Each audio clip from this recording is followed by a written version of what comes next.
Finalment, Nebulosa ha quedat en el lloc 22, però han sigut els que millor han sabut envoltar-se del clamor del públic que anit va omplir el Malmo Arena al crit de Zorra. També la plaça de bous d'Ondara i Benidorm. Els donarem tots els detalls d'una final d'Eurovisió marcada per l'escridassada, la representant d'Israel i l'organització, i la victòria de la sempre neutral Suïssa representada per Nemo.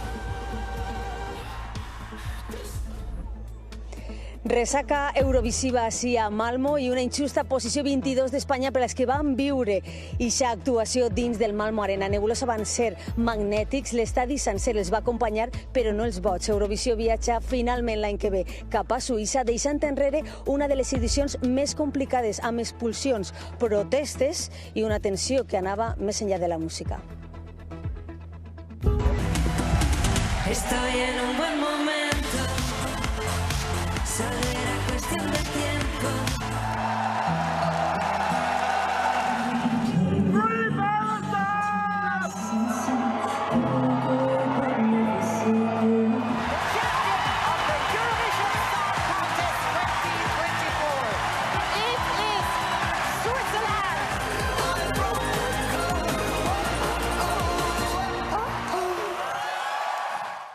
Són alguns dels moments més destacats del Festival d'Eurovisió més qüestionat i polèmic de les últimes dècades. Estem en directe a Malmo, també a Ondara. El duo Nebulosa va acabar en el lloc 22, va guanyar Suïssa i va ser el vot professional Montse Català. Anem primer amb tu, el que d'alguna manera va decidir o va frenar el que guanyara l'origen de tots els problemes i el conflicte, Israel. Sí, 30 punts és la dada objectiva amb la qual Espanya tanca esta Eurovisió a Malmo, però és d'Ondara, que ja estan volant cap a Espanya a hores d'ara, tornen amb els deures fets, amb una actuació icònica i amb un Malmo Arena que es va entregar per complet. Suïssa va guanyar amb 591 punts i corona Nemo com a la primera persona no binària en guanyar este festival que ha viscut una de les seues edicions més complicades. Com tu dies, ahir a les portes del Malmo Arena es vivien aquestes protestes a favor de la llibertat de Palestina, en contra de la participació d'Israel i amb una intensa intervenció policial. Finalment, el televot va fer que Israel escalara posicions vertiginosament i acabara en 5a posició. En el festival més criticat i polèmic per la participació d'Israel en plena guerra a Gaza, el dúo d'Ondara va fer la seva millor actuació. Han dado todo en el escenario, han pulido hasta el último detalle, han hecho bailar y han hecho vibrar a toda Europa. Zorra es va passejar entre l'eufòria d'un públic entregat. Un entusiasme que no es va reflectir en el resultat. Va acabar en la posició 22. Y bueno, pues al menos seguro que Mary y que Marc han tenido una experiencia maravillosa. El festival vivia unes hores de tensió màxima, tant fora, amb manifestacions i protestes,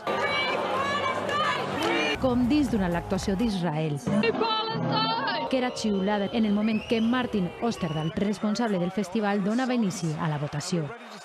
Suïssa ha guanyat un festival en què el vot professional va frenar el televot que donava suport a la proposta d'Israel, origen de tots els problemes i les crítiques. També el televot a Espanya va atorgar tots els punts, els 12, a la proposta de la israeliana. Para los periodistas, para las propias delegaciones y para los artistas que se han visto envueltos en este ambiente enrarecido que en los últimos festivales jamás habíamos vivido. Finalment, Nemo, el cantant suís, aconseguia l'anhelat micròfon de cristall en esta 68 edició, que amb l'alegria del moment se li trencava entre les mans. Tota una metàfora del que ha sigut esta edició d'Eurovisió. I Ondara ho va donar tota la nit en el suport al seu grup i este matí s'han alçat amb sentiments contraposats la decepció pel resultat i l'orgull d'haver arribat, Francesc Manel Anton, tan lluny. Sí, ahí sí és. Entre l'orgull i la decepció s'han alçat avui bona part de les veïnes i veïns d'Ondara, a la Marina Alta. La majoria d'ells pensen que l'actuació anit al Festival d'Eurovisió dels seus conveïns de Nebulosa fou quasi perfecta, tant pel que fa a la música o la veu, com per la posada en escena o el contingut de la lletra. I a més, també diuen que té una tornada absolutament enganxosa. No s'atreveixen a dir que haurien d'haver guanyat, però sí que es queixen i molt de la poca quantitat de vots rebuts. debuts. Tot i això, asseguren, com dèieu, que anit a la plaça de Bous, en la festa organitzada en la plaça de Bous del municipi, s'ho van passar d'allò més bé, sobretot l'esperada actuació dels representants espanyols. L'Ajuntament d'Ondara, l'Ajuntament de la localitat, ja ha anunciat que faran una festa de rebuda ben popular i especial quan tant Mary com Marc tornen al seu poble. Això sí, en una data que encara està per concretar.